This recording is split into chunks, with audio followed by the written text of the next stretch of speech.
The wind in the high passes around the town of Gritstone had a voice.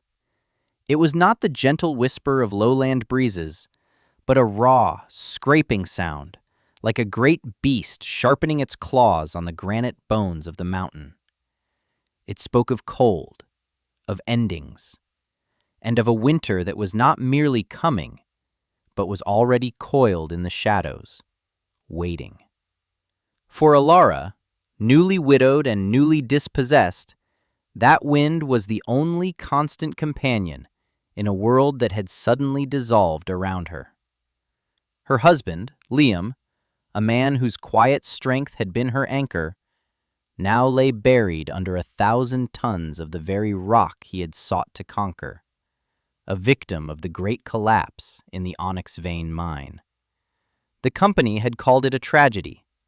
They had held a somber service. And then Foreman Blackwood, a man whose heart seemed to be made of the same cold, unyielding quartz as the mountain itself, had handed her an envelope containing a pittance of scrip and a notice of eviction from their small, company-owned house. What would you do if everything you had was taken from you? What would you do if you were left with nothing but a worthless piece of land, a deadline of the first snow, and the laughter of a town that saw you as a fool? You are about to hear a story about a woman who was given just that, and what she chose to build from the ruins. The answer will surprise you, and it holds a forgotten truth we would all do well to remember. So stay with this story and listen to the whispers of the past. The plot of land was Liam's only folly, a thing he had bought for a song from a prospector who had gone mad from solitude. It was a scar on the mountainside a few miles from town, a gouge of blasted rock and scree where some long-forgotten venture had tried and failed to find a paying seam. At its heart was a shallow, collapsed quarry, a crater filled with rubble and the skeletal remains of long-dead pines. The townsfolk called it the Gamble Hole. It was considered not just worthless, but cursed, a place where the mountain had already won. This was her inheritance. This tomb of ambition was all she had left of the man she loved, besides the ache in her chest that felt as vast and as cold as the sky above. Foreman Blackwood had stood beside her as she looked at the deed, his face a mask of condescending pity. "You have until the first lasting snow to vacate company property," he had said, his voice flat and devoid of warmth. After that, he had left the sentence unfinished, letting the wailing wind complete it for him. The first snow in these parts did not dust the ground, it buried it. It was a death sentence delivered with bureaucratic indifference. He had glanced towards the Gamble Hole, a smirk playing on his lips. "Perhaps you can winter there," he had mocked, the words a puff of white vapor snatched away by the wind. The days that followed were a blur of hollowed-out grief. Alara moved like a ghost through the small house she had shared with Liam, packing the few belongings that were truly hers. A worn wool blanket, a cast-iron skillet, a small box of her great-grandmother's letters, and a book of pressed mountain flowers. The scent of Liam was everywhere, on his spare shirt, in the wood shavings by the hearth, in the very air of the rooms that had held his laughter. Each memory was a fresh stab of pain.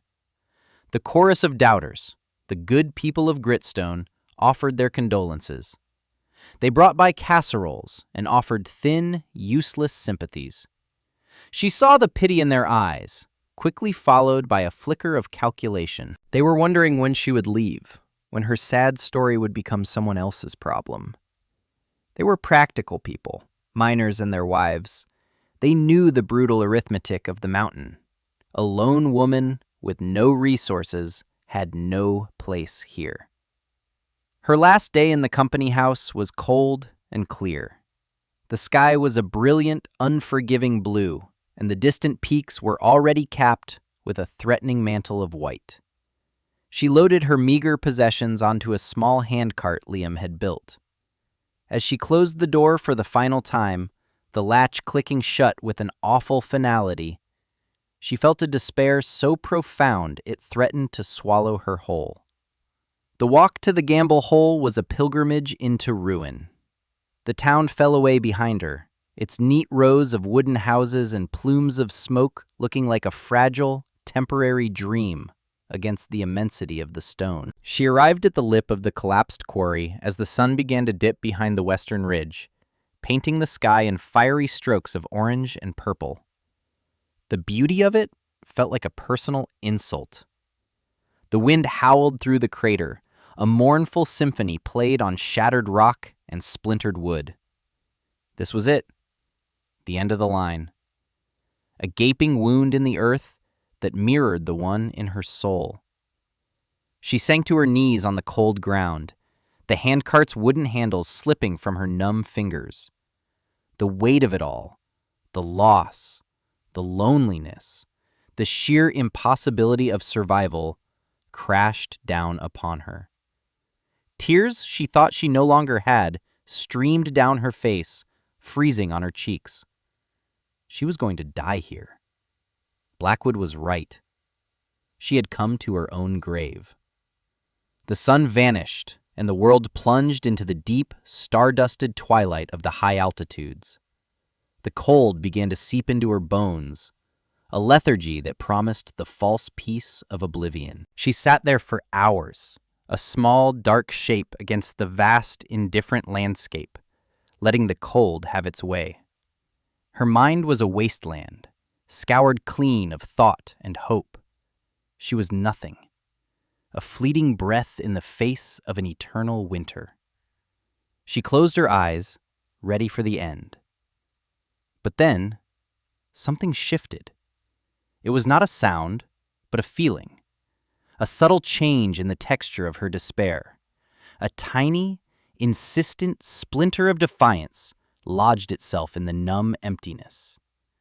It was the memory of her great-grandmother, a woman with eyes the color of moss and hands that always smelled of damp earth and herbs. The memory came unbidden, a ghost from a warmer, greener world. She remembered sitting on the floor of a low-ceilinged kitchen, the air thick with the smell of baking bread, listening to stories. Stories not of heroes and battles, but of the earth itself. She opened her eyes. The moon had risen, casting the quarry in a stark, silver light. Her gaze fell upon a deep fissure in the rock face at the back of the crater, a dark crack that had been hidden in the afternoon shadows. And there, clinging to life deep within the crevice, was a patch of moss. It was impossibly green, impossibly vibrant, beaded with tiny droplets of moisture that glittered like diamonds in the moonlight.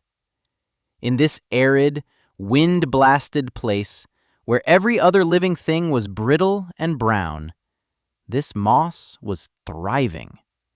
It was a tiny, flagrant rebellion against the logic of the mountain. Ilara crawled forward, her joints stiff with cold, and reached a hand into the fissure. A puff of air, warmer than the surrounding night, breathed against her skin.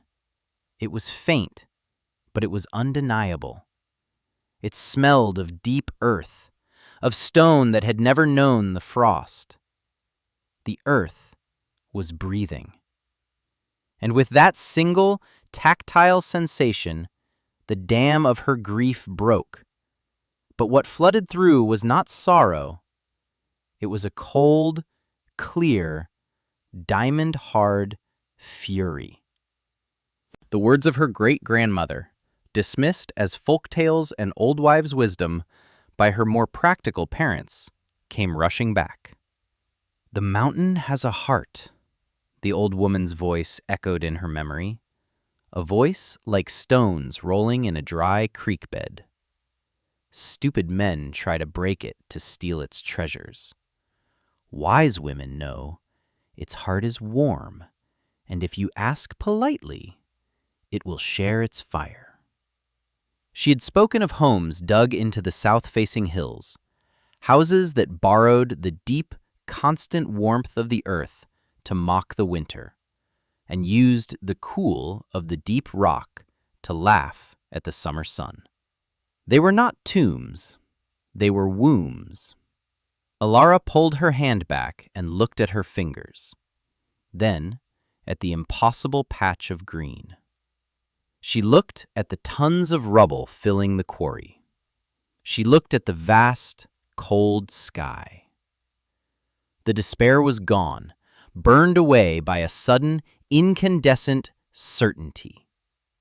Blackwood had told her she was digging her own grave. He was wrong. She was going to dig her way back to life. She was not going to die here. She was going to live here.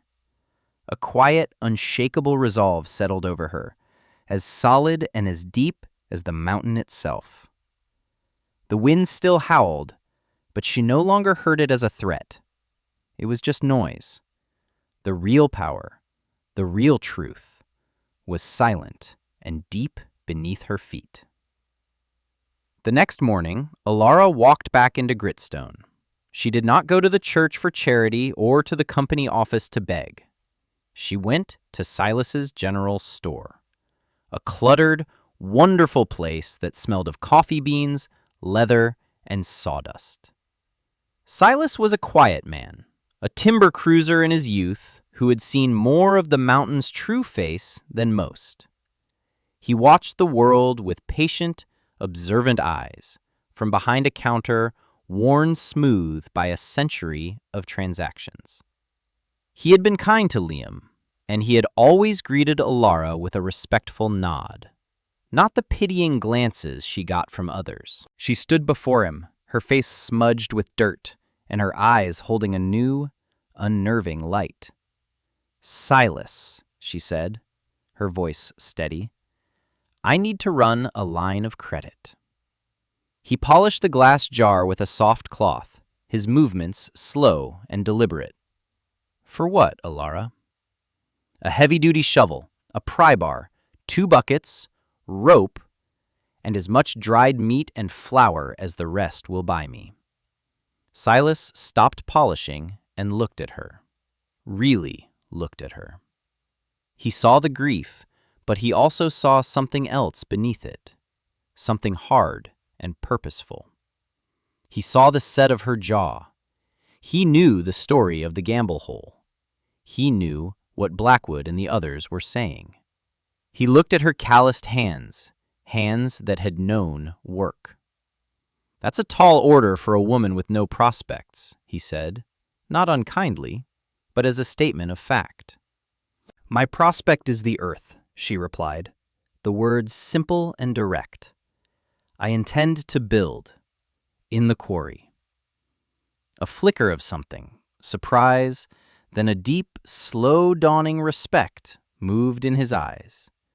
He had heard the old tales too, from loggers and trappers who spent seasons alone in the high country.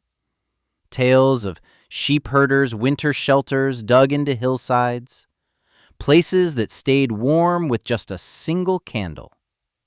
He had always dismissed them. But looking at the fierce certainty in Alara's eyes, he found himself questioning his own modern disbelief. He put the jar down. "The first snow is coming, Alara. They say it will be an early one this year." "I know," she said. "That is why I need to start today." He held her gaze for a long moment, the silence in the store broken only by the ticking of a large clock on the wall. Then he gave a single, decisive nod. "The earth is a patient creditor," he said, a cryptic smile touching his lips. "I suppose I can be too." As Alara left the store with her new tools, she passed Foreman Blackwood on the boardwalk. He was flanked by 2 of his shift bosses, all of them radiating an aura of smug authority. He saw the shovel in her hand and the determination on her face. A cruel, barking laugh escaped him. "Well, look here," he boomed, loud enough for half the street to hear. "Going to dig your own tomb after all. Don't dig it too deep, Alara. The coyotes will want an easy meal when the snows come." His men snickered. Townspeople passing by averted their eyes, some with pity, some with a grim sense of morbid curiosity. They were watching a tragedy unfold, a slow-motion collapse of a woman's sanity. Alara did not flinch.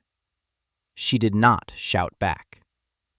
She simply met his gaze with her cold, clear eyes, holding it until he was the one who looked away, unsettled by the sheer force of her silent conviction.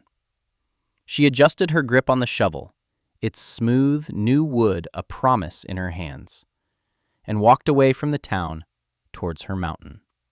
The laughter followed her for a while, but it was thin and meaningless, and soon it was swallowed by the vast, waiting silence of the high country. His mockery was not an insult. It was fuel. Every condescending word, every pitying glance became another stone in the foundation of her resolve. And so the work began. It was a labor so immense, so grueling, that to any outside observer it would have seemed the very definition of madness. The quarry was a chaotic jumble of rock, from fist-sized shards to boulders as large as cupboards. The first week was spent simply clearing a path to the back wall, the site of the fissure. Her body, soft from a year of domestic life, screamed in protest. Her hands, accustomed to needle and thread, were raw and bleeding by the end of the first day. Her back felt as if it would snap in two. Every muscle ached with a fire she had never known. She would work from the first gray light of dawn until the last rays of sun vanished, and then she would crawl under a makeshift lean-to of scavenged pine boughs, her body trembling with exhaustion. She would eat a little dried meat and a crust of hard bread, fall into a sleep that was more like a coma, and wake before dawn, so stiff she could barely move.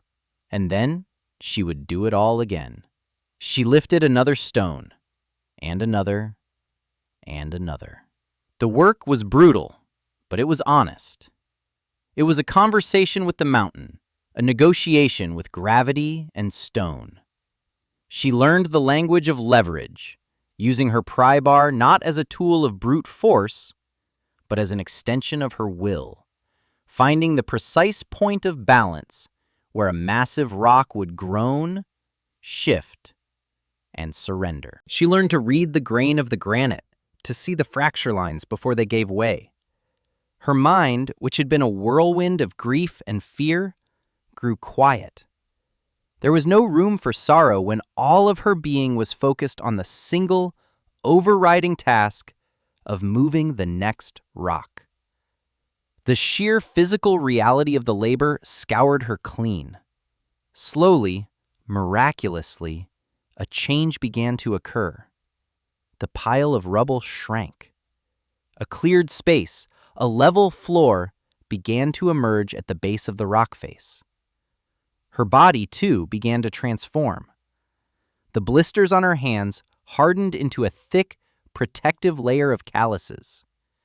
The soft flesh of her arms and shoulders firmed into ropes of lean, powerful muscle. The ache in her back did not vanish, but it changed from the sharp cry of injury to the dull, constant hum of strength. She moved with a new economy, a new grace. She was not just clearing a space, she was becoming a part of the landscape, her rhythms aligning with the slow, inexorable pulse of the stone. Once the floor was clear, she began the true excavation. Her great-grandmother's wisdom guided her. The house must not be a cave, but a vessel. It needed to breathe. She started at the fissure, widening it, following the seam of softer, weathered rock. She dug into the mountainside, creating a space that was long and narrow, about 12 feet deep and 30 feet wide. The south-facing front would be left open to the sun. The back and sides would be buried deep in the earth. The roof would be angled, eventually to be covered with layers of earth and sod, becoming part of the hillside itself. The work was painstaking. She used the pry bar and a sledgehammer she had traded for, chipping away at the rock. The sound echoed in the quarry, a steady, rhythmic thump-tink, thump-tink that became the heartbeat of her new life. The excavated stone and earth were not waste. She meticulously sorted them. The larger, flat stones were set aside for the interior walls and floor. The smaller rubble became fill. The rich, dark earth she piled carefully, to be used later for the insulating roof. Nothing was discarded. Every piece of the mountain had a purpose. At this moment, faced with the scorn of an entire town, the monumental task before her, and the gnawing ache in her own body, many would have faltered. Would you have found the strength to continue? To trust a whisper of ancestral memory against the roar of conventional wisdom? Or would you have finally surrendered to the cold logic of despair? Ilara did not falter. Her purpose was too clear, too elemental. She was not just building a shelter, she was building a testament. She was proving that what the world called worthless, a ruined woman, a cursed piece of land, held a secret strength. She worked with a focused, almost joyful intensity. She found a small, steady trickle of water seeping from a rock seam high up the quarry wall, the same source that fed the impossible moss. With immense effort, she chipped a narrow channel in the rock, guiding the water down to a cistern she had lined with clay. She would have fresh water inside her own home, a luxury no one in Gritstone possessed. One afternoon, as she was wrestling a heavy timber into place, part of the frame for the glazed front she envisioned, a shadow fell over her. It was Silas. He had walked from town, a sack slung over his shoulder. He stood for a long time, just watching. He saw the deep, clean-cut space she had carved from the solid rock. He saw the neat stacks of stone, the channeled water, the sheer, undeniable progress. He saw the woman, her face lean and weathered, her arms corded with muscle, moving with the quiet confidence of a master craftsman. The pity he had once felt was replaced by a profound and silent awe. "I brought you some things," he said, his voice raspy. He opened the sack. Inside was a side of bacon, a bag of real coffee beans, and several large, thick panes of glass, the kind used in storefront windows. They were from a renovation, taking up space. Ilara stared at the glass, her heart seizing. It was the one element of her plan that had seemed impossible, a dream she thought she would have to forego. With a glazed, south-facing wall, her home would not just be a shelter, it would be a trap for the winter sun, a passive furnace.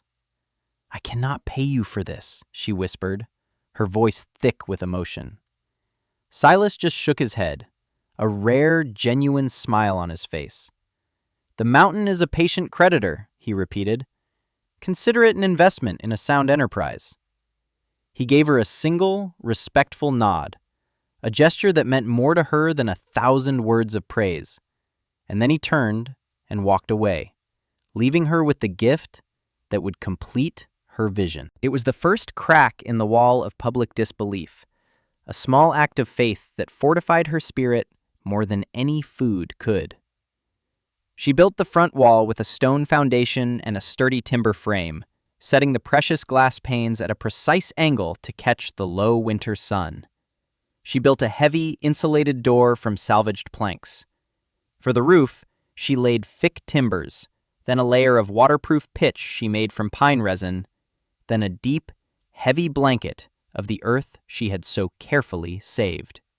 Finally, she transplanted sod and native grasses onto the roof, knitting her home back into the fabric of the mountain itself. From a distance, it was nearly invisible, just a slight green bulge on the hillside with a face of glass that glinted in the sun. Inside, it was a sanctuary. The walls were smooth stone, cool to the touch. The floor was paved with flat rocks that felt solid and eternal underfoot. She built a small, hyper-efficient masonry stove near the back wall, its flue pipe venting discreetly up through the earthen roof. It would take very little wood to run, designed not to heat the air, but to heat the stone mass of the house itself. The structure was finished, not a day too soon. The air had changed. The brilliant blue skies had been replaced by a low, bruised-looking ceiling of gray cloud. The wind had dropped to an ominous, watchful silence. The birds had vanished. The first flakes of snow began to fall, not gently, but with a hard, stinging purpose. The great test had arrived. It was not the gentle first snow of a normal year. This was something else entirely. It was a monster, a once-in-a-generation blizzard that came roaring out of the north with the fury of a vengeful god. The temperature plummeted to levels that froze the ink in pens and made exposed metal brittle as glass. The wind returned, not as a voice, but as a physical wall of force, driving snow so thick it blotted out the sun at midday. Gritstone, a town built to withstand hard winters, was brought to its knees. The narrative of the storm became a tale of two worlds. In the town, it was a frantic, losing battle against the cold. The wind, a relentless thief, found every crack and seam in the wooden houses, stealing warmth and life. Families huddled around their stoves, feeding them a constant, hungry diet of cordwood. The stacks of fuel that were meant to last for months dwindled at an alarming rate. The sound of the storm was a deafening, terrifying roar, a constant assault on the senses and the spirit. The windows rattled, the walls groaned, and the cold was a palpable presence seeping through the floors, creeping down from the attics. Frost bloomed on the inside of the walls. Water froze in buckets just feet from the fire. It was a state of siege. Foreman Blackwood, in his large, well-built house, the pride of Gritstone, a testament to modern construction, found himself in a state of disbelief. He had 2 stoves burning full blast, yet the parlor was so cold he could see his own breath. He stuffed rags into the window frames, but the drafts were insidious. He felt the cold not just in the air, but in the very bones of the house. His authority, his confidence, his belief in the superiority of his methods were all being systematically dismantled by the sheer, impersonal force of the blizzard. His house was not a fortress, it was a sieve, and he was freezing.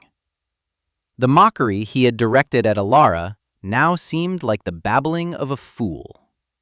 Meanwhile, in the gamble hole, another reality prevailed. Inside her earth shelter, Alara sat in profound and absolute peace. The storm did not exist. The deafening roar of the wind was reduced to a distant, muffled sigh, like the sound of a far-off sea. There were no drafts. The thick, heavy door sealed her away from the tempest. The only sounds were the gentle crackle of the tiny fire in her masonry stove and the slow, steady drip of water into her cistern. The air was not just warm. It was a deep, radiant, bone-soothing warmth. The immense thermal mass of the earth around her, which had been soaking in the memory of the autumn sun for months, was now slowly, steadily releasing that warmth into her living space.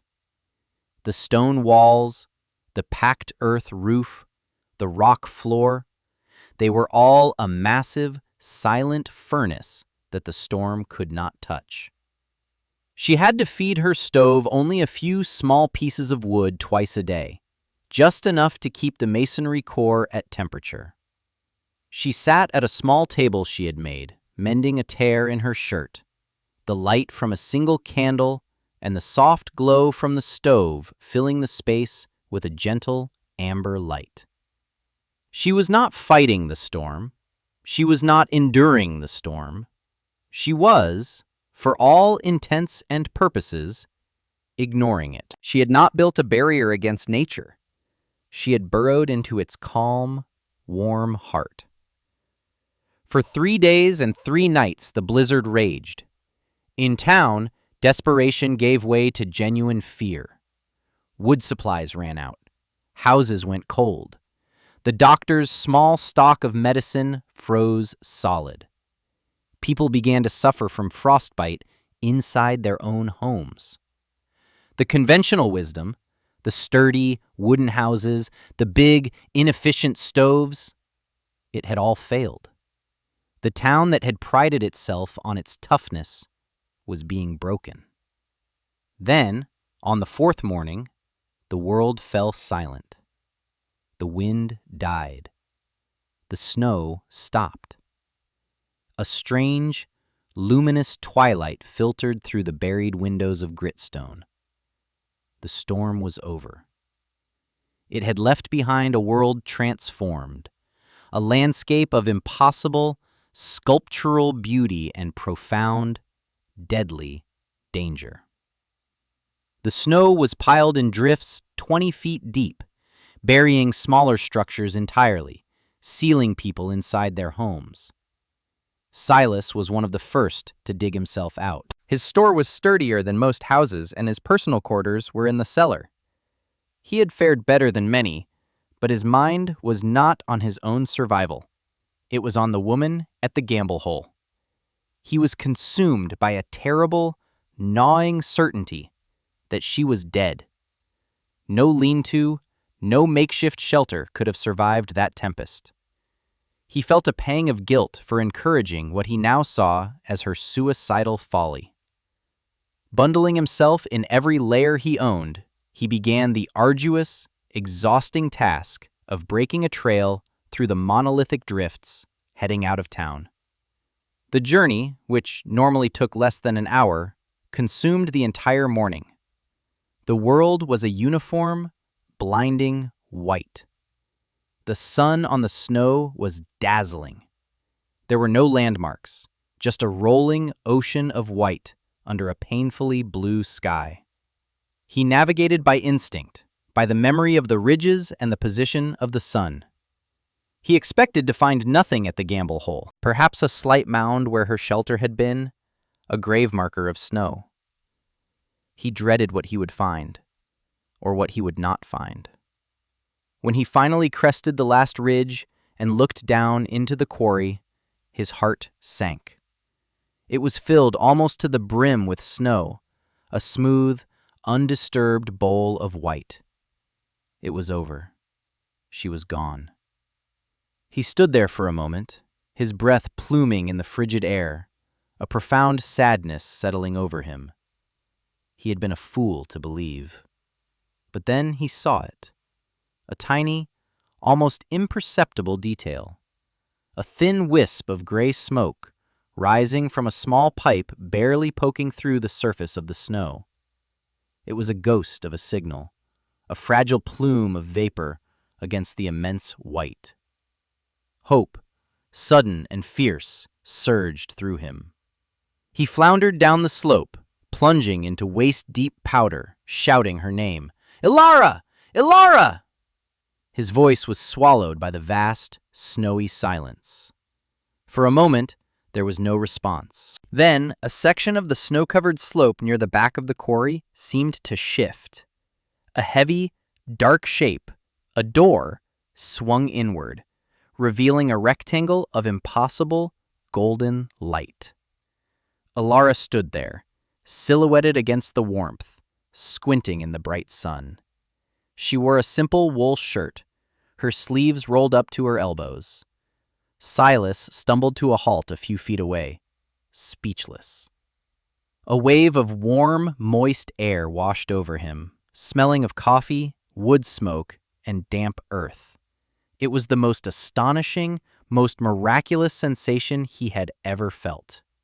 He, who was bundled so tightly he could barely move and was still shivering, was being warmed by the air coming from a hole in the snow. He finally found his voice, a choked, stammering whisper. How? Alara looked at him, her face calm and serene. She gave a small, quiet smile. The earth doesn't fight the cold, she said, her voice clear and steady. It holds the memory of the sun. She stepped aside. Come in, Silas. You look frozen. I have coffee on. He stepped across the threshold, and it was like entering another world. He had to shed his outer layers immediately. The radiant warmth was so complete. He looked around the space in dumbfounded awe. The smooth stone walls, the solid floor, the gentle light. It was not a cave. It was not a tomb. It was the most comfortable, most secure room he had ever been in. It was a place of profound peace. He saw the small, neat stack of wood by the stove, barely diminished. He saw the water dripping into her cistern. He saw a small pot of herbs thriving in a box by the glass wall. It was not just survival. It was civilization. News of Alara's survival, carried back by a stunned and humbled Silas, spread through the shattered town of Gritstone like a wildfire. At first, it was met with disbelief. Then, as the reality of their own predicament sank in, the disbelief turned to a desperate curiosity. The town was crippled. Several people had died. More were sick. The foreman, Blackwood, had lost 2 of his men who were caught out trying to reinforce a company shed. His own house was a wreck. The pipes burst, the interior coated in a layer of ice. His authority was gone, frozen and shattered, along with everything else. Led by a mix of desperation and shame, a small procession of townspeople made their way to the Gamble Hole a day later. Blackwood was among them, his face gray with exhaustion and defeat. They found Alara outside, calmly shoveling a path from her door, her movements strong and efficient.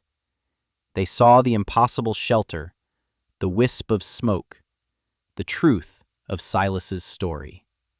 Blackwood, the man who had mocked her, who had called her home a tomb, now stood before her as a supplicant. His arrogance was gone, replaced by a hollow, desperate need. We have people who are freezing, he stammered, the words catching in his throat. The doctor's house is gone. We need a place to keep the sick warm. We need shelter. Alara stopped shoveling. She looked at the faces of the chorus of doubters, the people who had pitied and scorned her. She saw no triumph in their defeat, only a shared, human fragility. She looked at Blackwood, a man broken by the very nature he thought he could command. Her victory did not need to be gloated over. It was as solid and as silent as the mountain around them. There is room, she said simply, and she stood aside to let them in. That act of grace was the beginning of the legacy. The shame-faced townspeople brought their sickest to her shelter, and in the deep, steady warmth of the earth, they began to recover.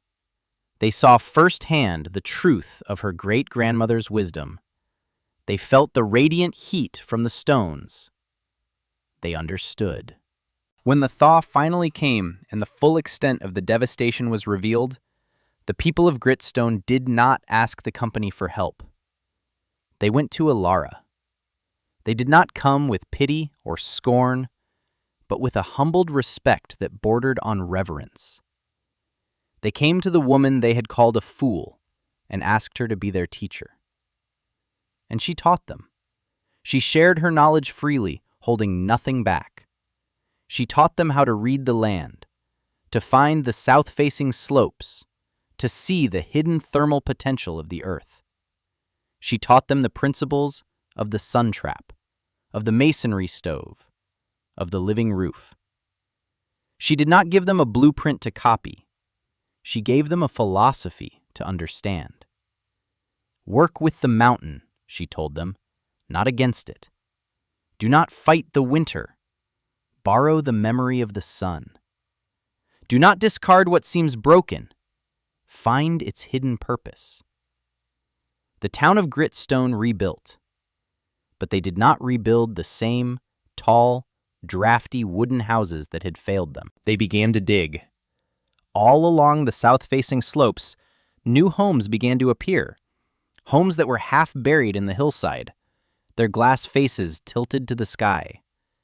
They built a communal greenhouse, sunk deep into the ground, that could grow fresh vegetables even in the depths of winter. The town that was once a testament to man's battle against nature became a testament to its partnership with it. It became a place of resilience, of quiet strength, of true and lasting prosperity. Foreman Blackwood, unable to bear the daily sight of his own folly made manifest, sold his ruined house for a pittance, and was never seen in the high passes again. Years passed. Elara grew old, her hair turning the color of the snow on the highest peaks. She never remarried, but she was never alone. She was the matriarch of the town, the custodian of its wisdom. Her original home in the Gamble Hole became a landmark, a kind of shrine. Children would be brought there to see where the new beginning had started, to touch the warm stones and hear the story of the woman who listened to the earth. She lived a life of quiet dignity, her days filled with the peace she had carved from the stone with her own 2 hands. Her legacy was not written in books or carved on monuments. It was lived every day in the warm, safe homes of the people she had saved. The story of Elara and the Great Blizzard became a foundational myth for the people of the High Country, a reminder passed down through generations. It serves to remind us all of a simple, profound truth: that the greatest wisdom is often forgotten, not lost. It lies dormant in the old stories, in the disregarded scraps of the past, in the very earth beneath our feet. It teaches us that true strength is not found in fighting the inevitable, but in the quiet, ingenious grace of adapting to it. And it proves, beyond any doubt, that what society deems worthless, be it a plot of barren land or a person cast aside, can often hold the secret key to our very survival.